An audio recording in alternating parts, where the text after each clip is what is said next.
అర్ధ పరిజ్ఞానంతో మాట్లాడేవాడు, సగం సగం ఆలోచనలు చేసే వాళ్ళ యొక్క మైండ్ సెట్‌ని అడ్డం పెట్టుకొని రాజకీయం చేస్తున్నాడు రాహుల్ గాంధీ. ఆయన టీమ్ అయినటువంటి ఐఎన్‌డిఐఏ కూటమి. ఎందుకయ్యా అంటే ఎంత చిత్ర విచిత్రంగా ఉంటదంటే ఈళ్ళది. తమిళనాడులో గాని ఈళ్ళందరూ ఏమంటారు? హిందీ మా మీద రుద్దుతున్నారు. హిందీ ఎందుకు రుద్దుతున్నారు? ఏం చెప్పారు?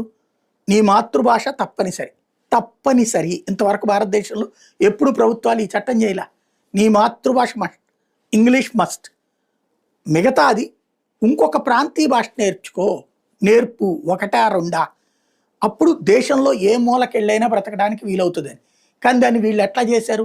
మా మీద రుద్దుతున్నారు అంటూ ఒక తప్పుడు ప్రచారం ద్వారా భాషాపరమైనటువంటి ఉద్యమాలు రేకెత్తించే ప్రయత్నం కర్ణాటకలో కానీ తమిళనాడులో కానీ చేస్తున్నారు. సిగ్గుండాలి కదా అక్కడ. వీళ్ళు జాతీయ పార్టీ కర్ణాటకలో ఉంది, జాతీయ పార్టీ కూటమి అక్కడ తమిళనాడులో ఉంది. అక్కడ అలాంటి